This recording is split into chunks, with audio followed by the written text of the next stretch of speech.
Amantísimo Padre, Señor, que estás en la altura de los cielos, gracias, oh Dios, por tu misericordia, por la paciencia que tienes para con nosotros. Señor, dirige nuestros pensamientos, nuestras acciones, nuestras conversaciones con las personas, que tú vas a permitir que podamos compartir tu verdad, Señor. Y Señor, que tú puedas dirigirnos en este estudio y que, Señor, todo lo que se diga sea para honra y gloria tuya. En el nombre de Cristo te lo pedimos. Amén. Nosotros recordamos la historia del pueblo de Israel que había sido llevado cautivo a Babilonia.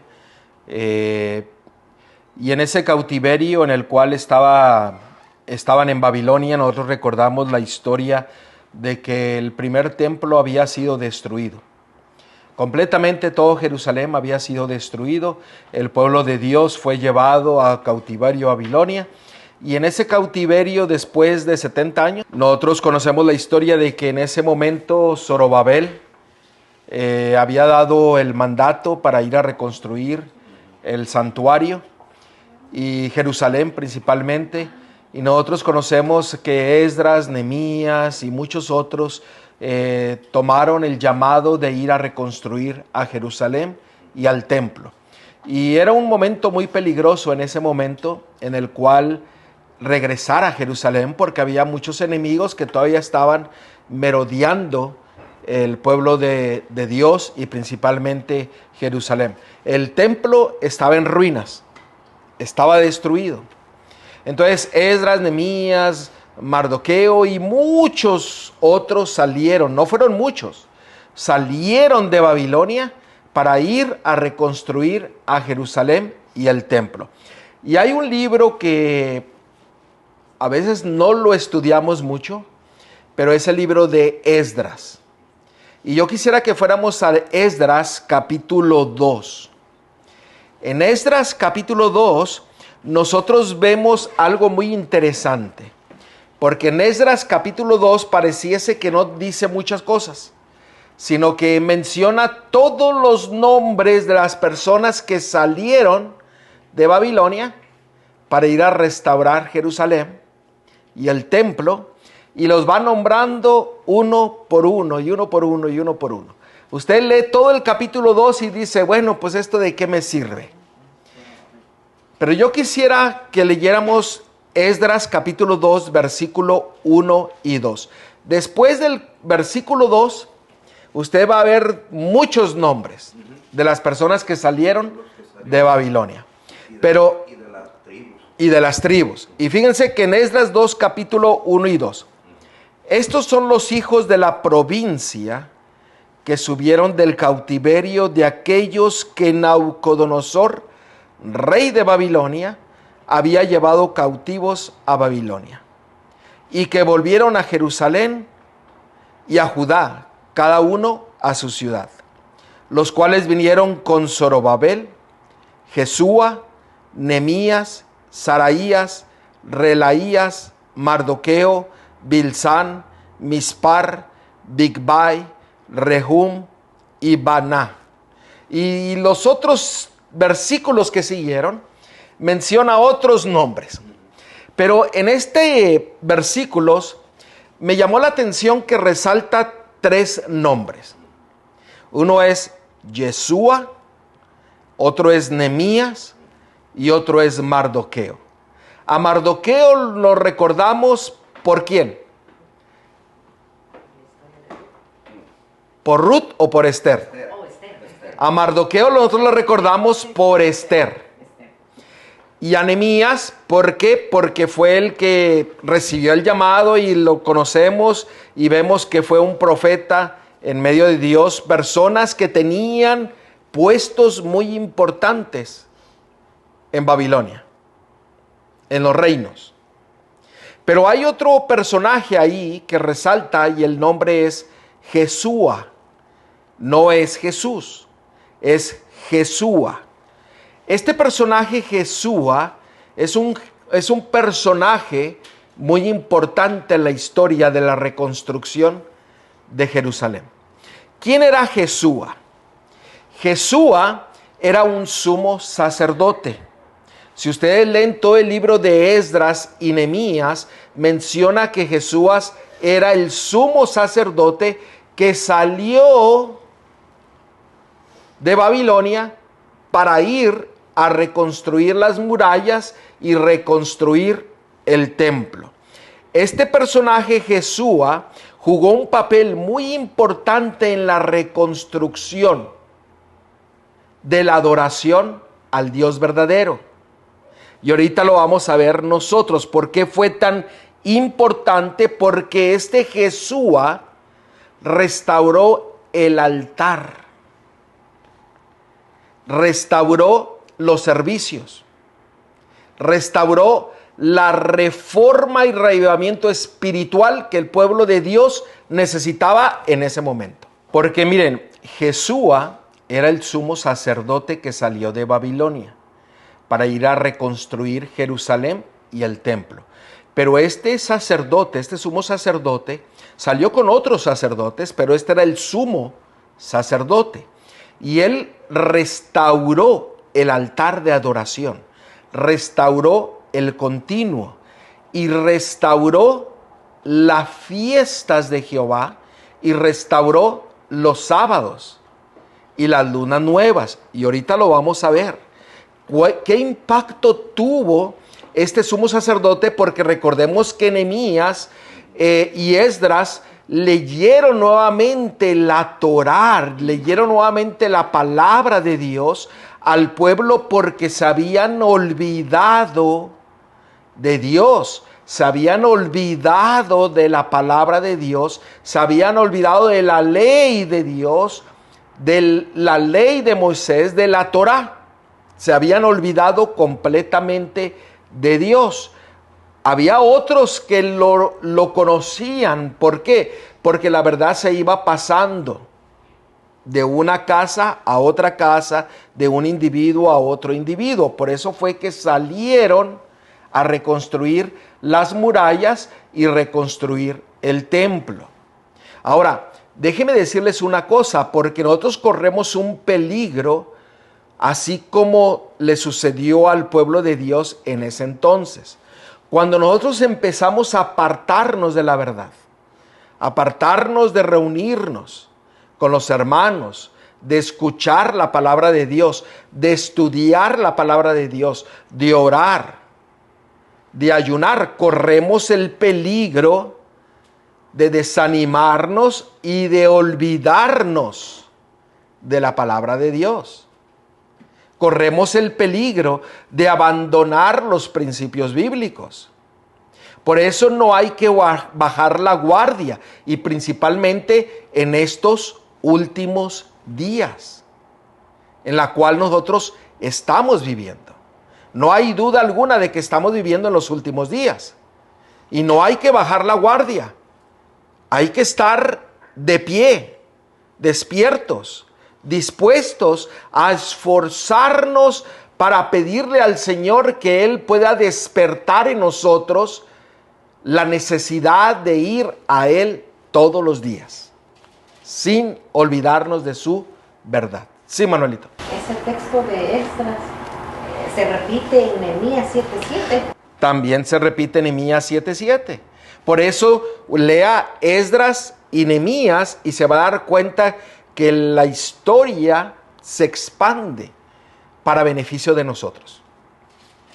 Miren, este Jesúa, junto con Mardoqueo y con Nehemías, ¿qué es lo que me quiere enseñar este capítulo de Esdras, capítulo 2? Porque son puros nombres. Y yo me puse a pensar, ¿cuál es la lección para mí? Y déjenme compartirles la lección que yo pude encontrar en todo este capítulo. Los dones y el llamamiento que Dios hace para mi vida, para su vida, personal, perduran independientemente de las circunstancias. ¿Sí me escucharon? El llamamiento que Dios te ha hecho a ti, me ha hecho a mí, le ha hecho a usted, perdura independientemente de las circunstancias. Déjeme explicarlo un poquito.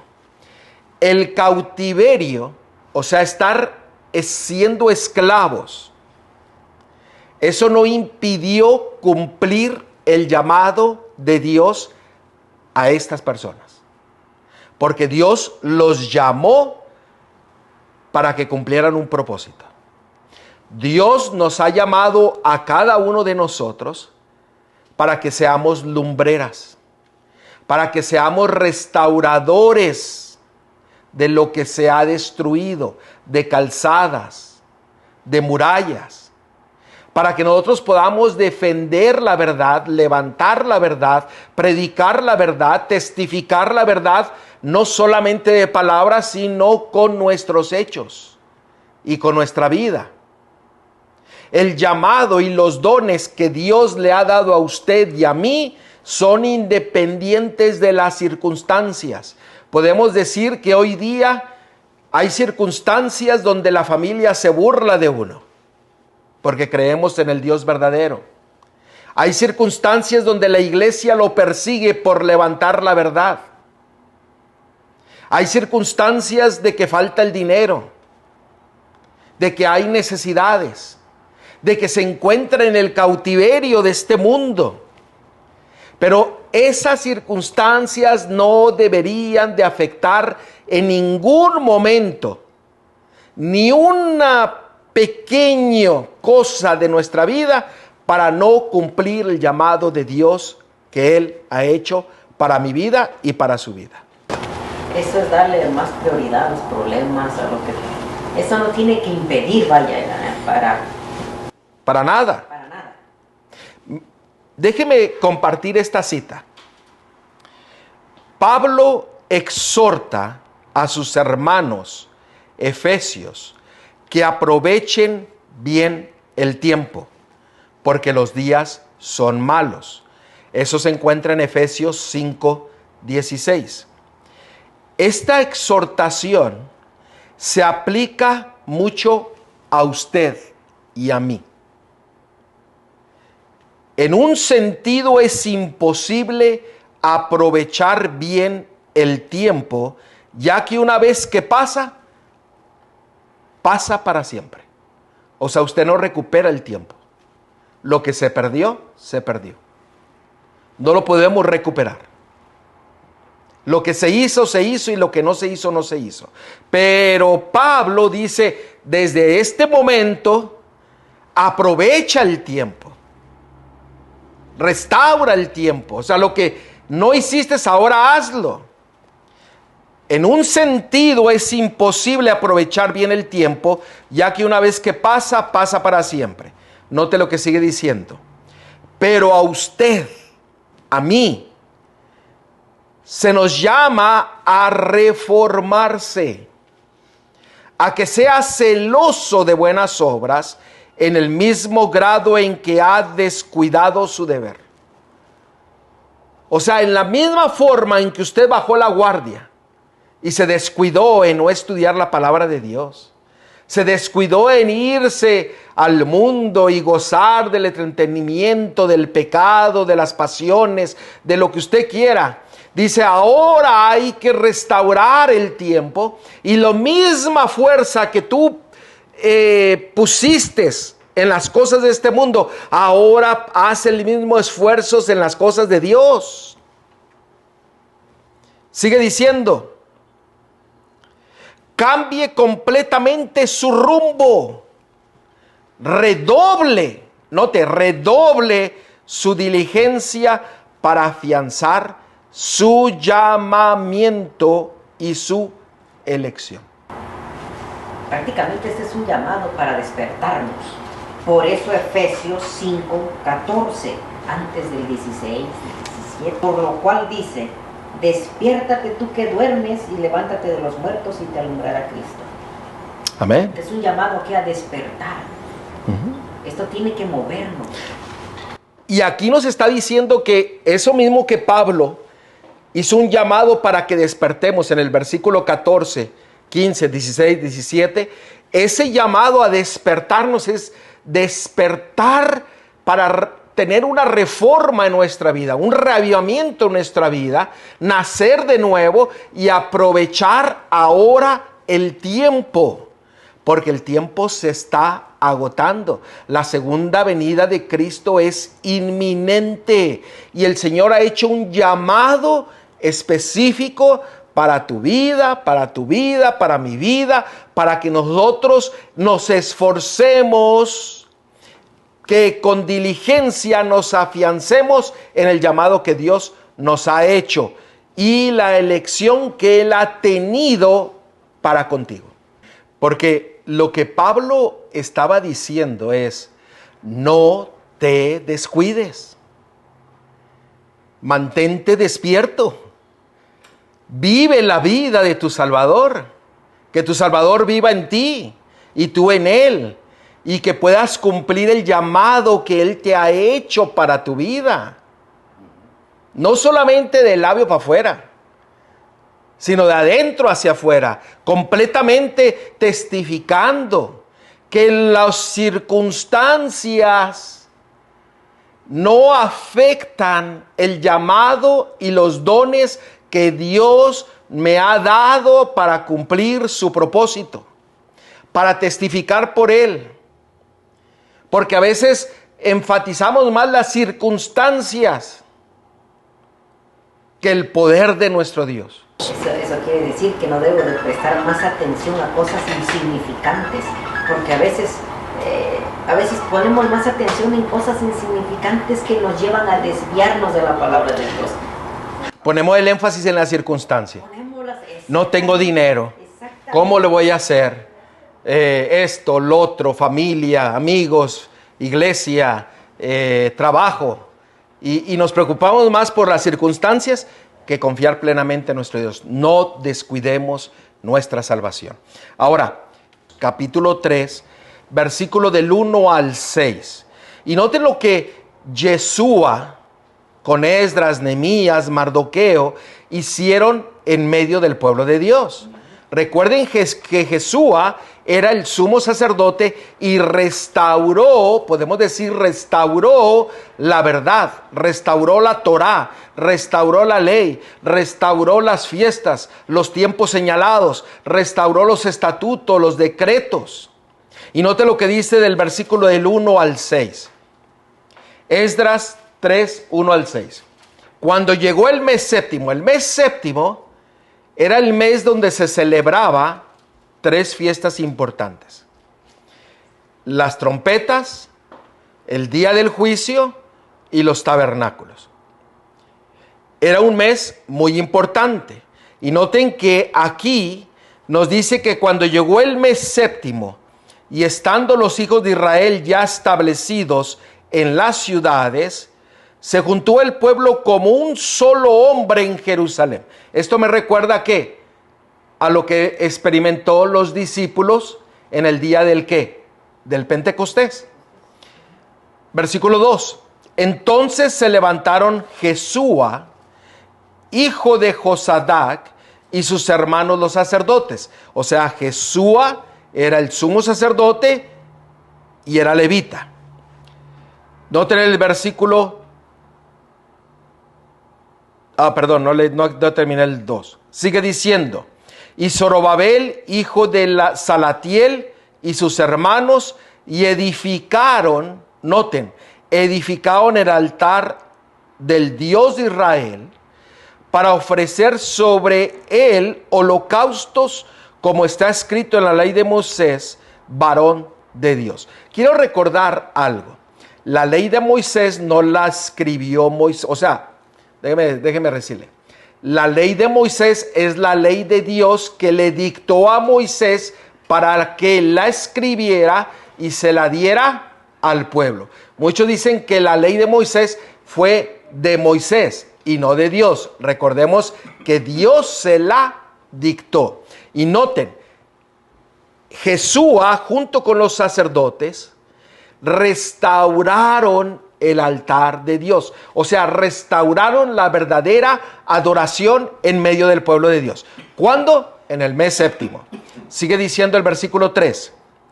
y colocaron el altar sobre su base porque tenían miedo de los pueblos de las tierras, y ofrecieron sobre él holocaustos a Jehová, holocaustos por la mañana y por la tarde. Estos holocaustos también involucraban el día del Shabbat, el día del sábado, porque había sacrificios por la mañana y por la tarde. Hay muchos otros versículos que lo mencionan. Versículo 4. Celebraron asimismo la fiesta solemne de los tabernáculos, como está escrito, y holocaustos cada día por orden conforme al rito, cada cosa en su día, o sea, en sus tiempos señalados, en los días señalados. Versículo 5. Además de esto, note lo que se restauró: el holocausto continuo. Recuerden que va a haber un poder que se iba a levantar, que está identificado como un cuerno pequeño, que iba a tirar ¿qué? Todo el santuario y el continuo. Ese es otro estudio. Lo iba a echar por tierra, lo iba a destruir.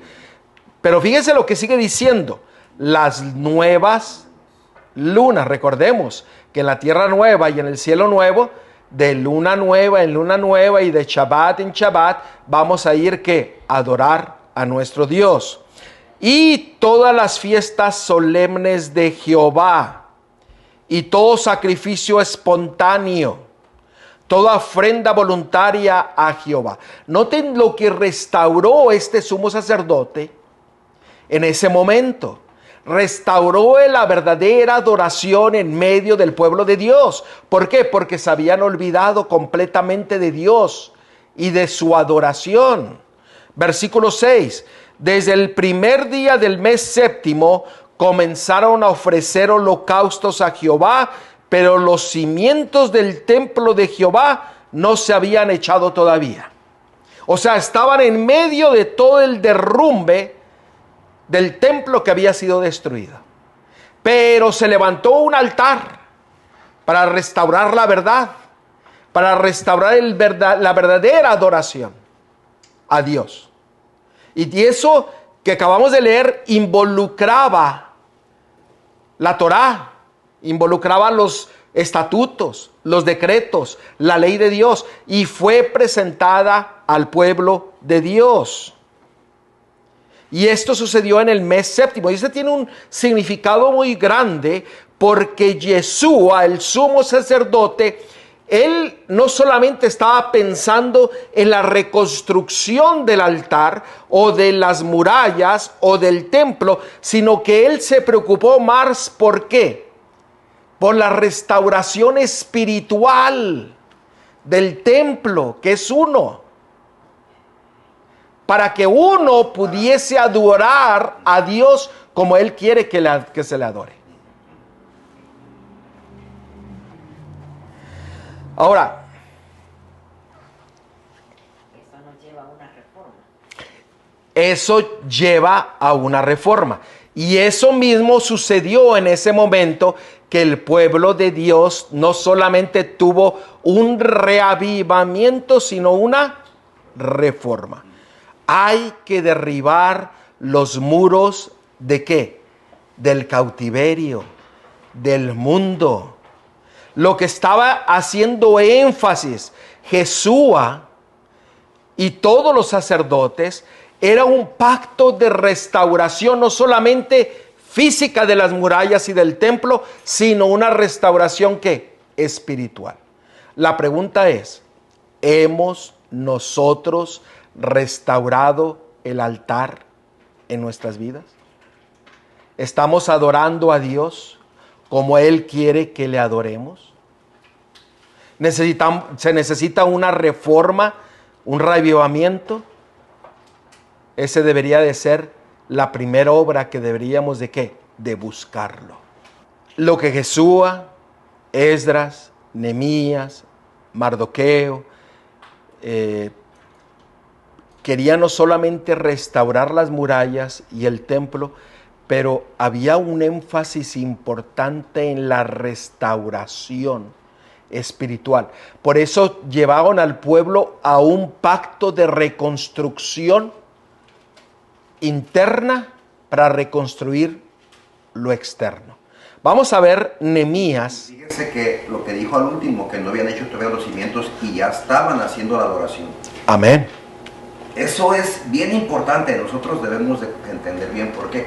Porque nosotros queremos ver primeramente un templo, un ir a adorarlo, cuando nosotros somos el sacrificio vivo, es el pacto personal con nosotros, no hay otra manera. Eso va a entender que tiene que primero ser interno para que se manifieste externamente. Así es. Y es un buen punto, ¿por qué? Porque no se habían puesto los cimientos. Ahora, este pacto de restauración, note lo que dice Nehemías capítulo 10. Y vamos a leer el versículo 32 al 39. Note lo que dice la palabra de Dios. Nos impusimos, además por ley, el cargo de contribuir cada año con la tercer parte de un ciclo para la obra de la casa de nuestro Dios. O sea, se propusieron a tener un pacto de ¿qué? De restauración, de cuidar la casa de Dios. Eso externo e interno. Sigue diciendo el 33. Para el pan de la proposición y para la ofrenda continua, para el holocausto continuo, los días de reposo, las nuevas lunas, las festividades y para las cosas santificadas y los sacrificios de expiación por el pecado de Israel y para todo el servicio de la casa de nuestro Dios. Noten, habían hecho un pacto de restauración y aquí hace una diferencia entre las festividades, el sábado, las lunas nuevas y todos los sacrificios de expiación. A veces quieren juntar ciertas cosas, pero bueno, ese es otro estudio. Versículo 34. Echamos también suerte los sacerdotes, los levitas y el pueblo acerca de la ofrenda de la leña, para traerla a la casa de nuestro Dios, según las casas de nuestros padres, en los tiempos determinados cada año. Estaba hablando de las fiestas, para quemar sobre el altar de Jehová nuestro Dios, como está escrito en la ley. Versículo 35. Y que cada año traeríamos a la casa de Jehová las primicias de nuestra tierra. Estaba hablando de las fiestas de ¿qué? De las primicias. Y las primicias del fruto del todo árbol. Asimismo los primogénitos de nuestros hijos y de nuestros ganados, como está escrito en la ley. Y que traeríamos los primogénitos de nuestras vacas y de nuestras ovejas a la casa de nuestro Dios, a los sacerdotes que ministran en la casa de nuestro Dios, que traeríamos también las primicias de nuestras masas y nuestras ofrendas, y del fruto de todo árbol, y del vino y del aceite para los sacerdotes, a las cámaras de la casa de nuestro Dios, y el diezmo de nuestra tierra para los levitas, y que los levitas recibieran las décimas de nuestras labores en todas las ciudades, y que estaría el sacerdote hijo de Aarón con los levitas cuando los levitas recibiesen el diezmo, y que los levitas llevarían el diezmo del diezmo a la casa de nuestro Dios, a la cámara de la casa del tesoro. Porque a las cámaras del tesoro han de llevar los hijos de Israel y los hijos de Leví la ofrenda del granado, del vino y del aceite, y allí estarán los utensilios del santuario y los sacerdotes que ministran, los porteros y los cantores, y no abandonaremos la casa de nuestro Dios. Hicieron un pacto de restauración de no abandonar la casa de Dios, de tener un reavivamiento y una reforma, de dedicar completamente toda casa, todo el pueblo, dedicarlo completamente a Dios. Entonces, el asunto es que el pacto de restauración que se había establecido en ese momento no solamente era el exterior, sino el interior. Ustedes notan que hablaba más de qué, de dedicar la casa, dedicar el cuerpo, dedicar al hijo, dedicar a la hija, dedicar al ganado, dedicar al fruto, dedicar todo. Todo. ¿Por qué? Porque hicieron un pacto de restauración, no solamente externo, sino interno. Porque la palabra de Dios dice que nosotros somos la casa de Dios. Somos el templo de Dios, donde Él desea venir y morar en nosotros. Caminar con nosotros. Por eso hoy día este mensaje tiene un mensaje de urgencia, donde tenemos que dedicar nuestras vidas a nuestro Dios. Miren el versículo 32. Nos impusimos además por ley el cargo de contribuir cada año con la tercera parte de un ciclo para la obra de la casa de nuestro Dios. Noten, esa palabra impusimos es la palabra amad. Y la palabra amad significa afirmar, aquietar, arreglar, asintir, colocar, comparecer. O sea, básicamente era un compromiso con Dios. Y dice, nos levantamos. Hermanos, necesitamos levantarnos y tener un compromiso con Dios. Tener un compromiso con Dios de ser fiel a la verdad. Defender la verdad. Aunque los cielos se desplomen. Defender la verdad ante la mentira. Porque tenemos que levantarnos. Tenemos que afianzarnos, afirmarnos. Comprometernos. Tenemos que restituir, servir, sobrevivir, sostener, subsistir, permanecer. Pero sigue diciendo el versículo, dice, nos impusimos además por ley. Esa palabra ley es la palabra mitzvah. Y eso significa que era un estatuto, ley, mandamiento, mandato, mensaje, orden, palabra, precepto. Porque no lo estaban haciendo ante ellos, lo estaban haciendo ante ¿quién? Ante Dios, siguiendo la ley de Dios. Porque nosotros acabamos de leer Nehemías 10, dice, y lo hacían conforme a la ley de Dios. Y servían que los estatutos, los decretos, los preceptos. Esdras y Nehemías trajeron un reavivamiento y una reforma junto con Jesúa, que era el sumo sacerdote de ese tiempo.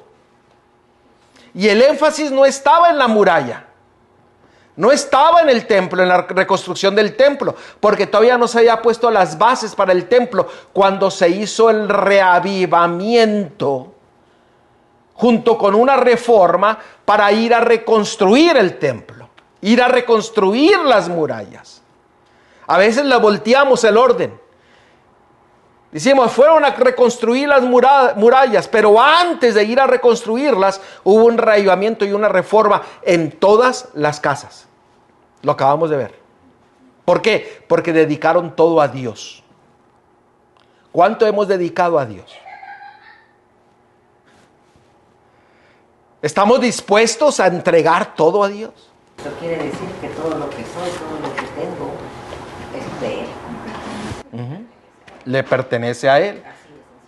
Ahora, en toda la historia de Israel se restauraron los altares. ¿Ustedes recuerdan a Elías? ¿Qué cayó? El fuego.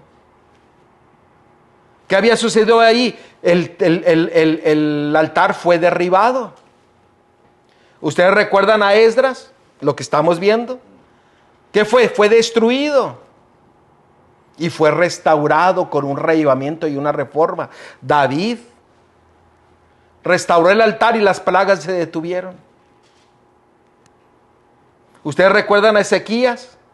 Ezequías, el altar había sido contaminado. Léanlo porque es muy triste leer eso.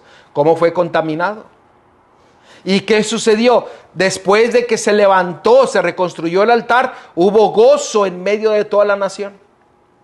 Regocijo. ¿Por qué? Porque Dios los había libertado. Josías, el altar se había olvidado del altar. Y cuando fue restaurado, se restauró la Pascua, junto con la restauración. El altar de Jehová se restauró muchas veces. Y el altar de Dios tiene que ser restaurado. Ahora yo en mi soy, vida. yo soy ese templo. Y si yo doy buen testimonio y mi ejemplo, gloria a Dios que así sea. Pero si no, La verdadera adoración que se estableció en ese tiempo es la misma adoración que tiene que ser restablecida en mi vida hoy día. Y ahorita lo vamos a ver. Yo no estoy diciendo una cosa nomás por decir, pero la restauración interna, un reavivamiento, es importante para la restauración externa, para entrar al pacto con nuestro Dios. Ahora, Se va a hacer manifiesto. se va a hacer manifiesto. Ahora, noten, lo que sucedió en Esdras con Jesúa, con Mardoqueo, con Nehemías, con Esdras y con todos los que salieron de Babilonia, noten lo siguiente. Y presten atención. La obra de restauración y reforma que hicieron los desterrados al regresar bajo la dirección de Zorobabel, Esdras y Nehemías, escuche, nos presenta un cuadro de la restauración espiritual que debe realizarse en los días finales de la historia de esta tierra. ¿Cuál fue la restauración y la reforma? Restauró la verdadera adoración a Dios. Vamos a verlo más detenidamente. Profetas y Reyes. Profetas y Reyes, página 499, párrafo 3. Escuche. Aquí nos quedamos. El residuo de Israel era un pueblo débil, expuesto a los estragos de sus enemigos. Pero por su medio se proponía Dios conservar en la tierra un conocimiento de sí mismo y de su ley. ¿Cómo presentó esto? Ese residuo había de custodiar el culto verdadero y los santos oráculos. Fue variado lo que experimentó mientras reedificaba el templo y el muro de Jerusalén. Y fuerte la oposición que hubo de arrostrar. Fueron pesadas las cargas que hubieron de llevar los dirigentes de esa obra. Pero esos hombres avanzaron con confianza inquebrantable y humildad de espíritu, dependiendo firmemente de Dios y creyendo que Él haría triunfar su verdad, como el rey Ezequías, Nehemías, lo que nos dice en 2 Reyes 18, versículos 6 y 7, se llegó a Jehová y no se apartó de él, sino que guardó los mandamientos que Jehová prescribió y Jehová fue con él. ¿Cuál fue la adoración que restauró Jesúa, el sumo sacerdote? Lo vimos en Esdras capítulo 3. ¿Restauró qué? El sábado, las lunas nuevas, las fiestas y la ley de Dios. Y dice que esa misma restauración y reforma iba a llegar ¿a quiénes? a los que estamos viviendo en el tiempo del fin. Es la misma restauración y reforma que necesitamos hoy día. Y Dios usó lo que sucedió en Esdras, Nehemías, lo que está descrito en Esdras y Nehemías, para que nosotros volvamos ¿a qué? A la verdad, a la verdadera adoración de nuestro Dios. El continuo. Lo que el cuerno pequeño echó por tierra. Lo que el cuerno pequeño ha echado por tierra. Está bien claro. El continuo, el santuario, los tiempos y la ley. Usted estudie más Esdras capítulo 3 y Nehemías y se va a dar cuenta de la reforma y de la verdadera adoración que Dios quiere de nosotros. ¿Por qué? Porque nosotros estamos a punto de ver a nuestro Salvador venir por segunda vez. Y si nosotros no le adoramos como Él desea que le adoremos, estaremos faltando a su ley, a su palabra y a su verdad. Esa reforma y ese reavivamiento, esa restauración que sucedió con él en el tiempo de Esdras, es lo que tiene que suceder hoy día en nuestras vidas. Va a haber muchos adversarios. Sí, porque si usted lee Esdras 4, ahí se va a dar cuenta que hubo muchos adversarios que van a impedir que haya una restauración y una reforma y que haya un pacto con nuestro Dios de restauración. Y puede ser la familia, pueden ser hermanos y hermanas de la iglesia, pueden ser amigos, puede ser su trabajo, puede ser muchas cosas. ¿Por qué? Porque el enemigo va a usar a muchos para que ellos sean adversarios, para que usted y yo no cumplamos la palabra de Dios y no le adoremos como Él quiere que le adoremos. Sí, hermano. ¿Cómo se llama el sacerdote que restauró todo? Jesúa. ¿Y cuál es el sacerdote que yo tengo en el cielo? Yeshua. O sea, Jesús, yo Cristo. tengo mi sumo sacerdote en el cielo. No hay otro. Por eso nosotros, ese mensaje está bien claro, de que nosotros debemos, ya ahora, yo soy el templo. Y Jesús mora en mí. Amén. Si es que yo permito y si sigo la verdad. Amén. Y hay que tener esa restauración y reforma como lo tuvo en el tiempo de Esdras. Léalo. Yo cuando estaba estudiando esto dije, la Biblia me está diciendo que ese culto, noten ahí el culto verdadero y los santos oráculos. Yo no sé qué más queremos saber. El culto verdadero está separado de los santos oráculos que son los mandamientos de Dios. El culto verdadero que involucraba ¿qué? No solamente el sábado, involucraba la luna nueva, involucraba las fiestas, involucraba el continuo. Los sacrificios. No los sacrificios de animales, ahora no tenemos que sacrificar animales, pero ahora ¿qué? En Cristo Jesús. Que Él es el Cordero de Dios que quita el pecado del mundo. Ahora nuestra fe está ¿en quién? En el Cordero de Dios, en los méritos de mi Salvador, que está intercediendo por mí para que yo sea salvo. Gloria a Dios. ¿No es así? Ahora, la misma restauración y reforma que sucedió en el tiempo de Esdras y Nehemías es la misma que usted y yo necesitamos. Ahora, cuando nosotros nos ponemos en las manos de Dios y Él hace el reavivamiento, la reforma, porque hemos confiado en sus méritos. Note lo que dice Esdras capítulo 3, versículo 11. Bueno, antes de leer Esdras capítulo 3, miren, esta cita que les acabo de compartir con ustedes, de Patriarcas, Profetas y Reyes, página 499, párrafo 3.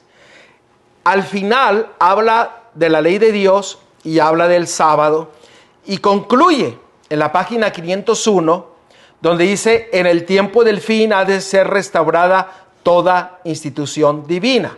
Si usted mira el contexto de la reforma que Esdras y Jesúa, el sumo sacerdote de aquel tiempo, establecieron como el culto verdadero a Dios, usted se va a dar cuenta que involucraba ¿qué? No solamente el sábado, involucraba los tiempos señalados de Dios. Y es lo que el Espíritu de Profecía dice, que debemos de tener la misma restauración y reavivamiento en nuestras vidas. Hoy día, en el tiempo del fin.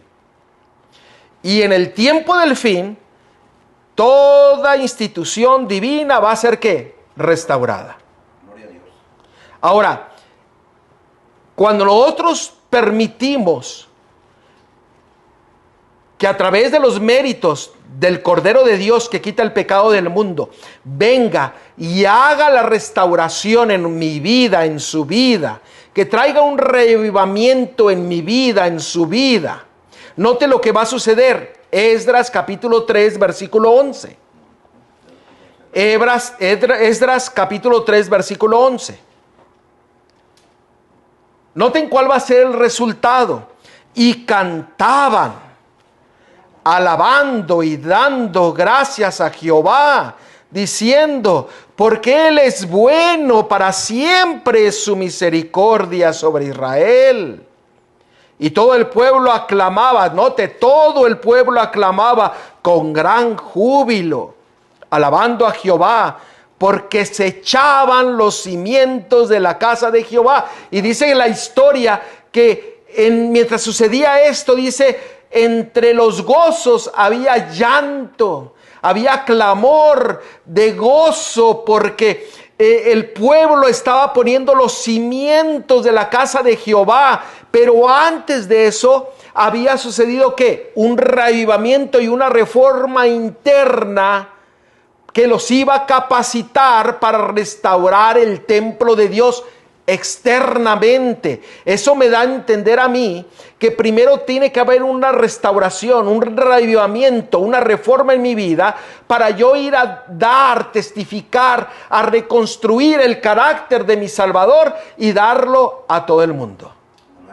Proclamarlo como trompeta, como mensaje de los tres ángeles, con poder y con fuerza, para ir y decirle que tenemos un gran Salvador, un gran Redentor, un gran restaurador, el cual me ha salvado a mí y está salvándolo a usted, si usted entra en el pacto de la restauración, que Esdras y Nehemías lo muestran a cada uno de nosotros.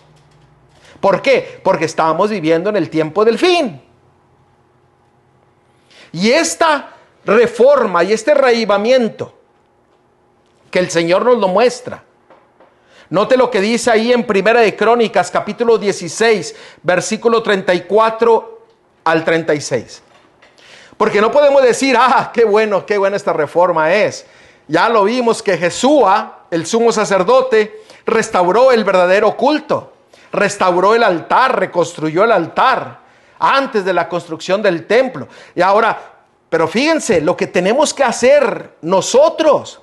Dice, aclamad a Jehová, porque Él es bueno, porque su misericordia es eterna. Y decid, note lo que tenemos que decir, sálvanos, oh Dios, salvación nuestra. Recógenos y líbranos de las naciones.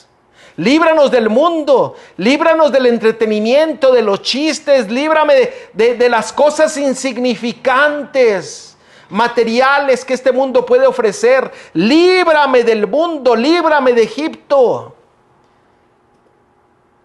Líbrame de los malos hábitos.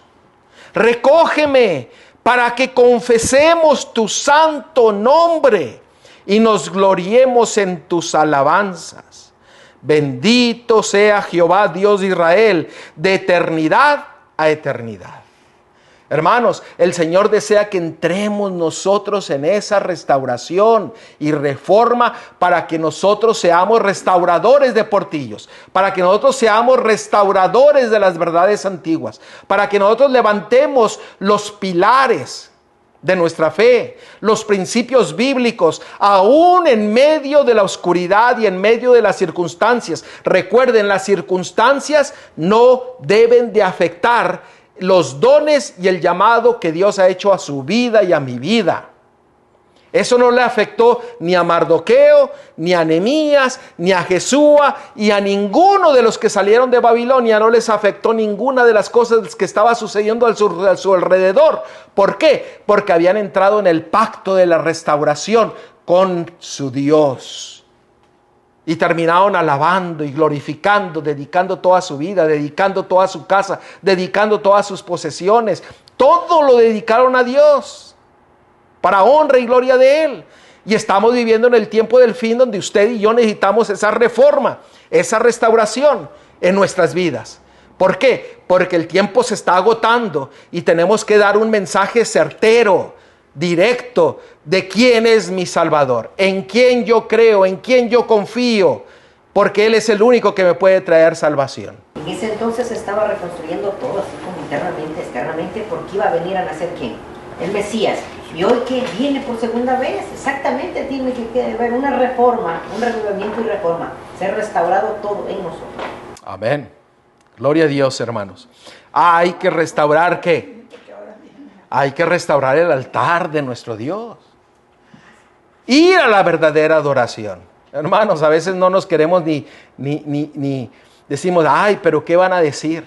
Ay, pero me van a criticar. Ay, porque me van a juzgar. Eso Sí. no tiene que ser una excusa. No tiene que ser una excusa. ¿Por qué? Porque las circunstancias que tú estés pasando no deben de afectar los dones y el llamado que Dios te ha hecho a ti y te ha dado para tu vida.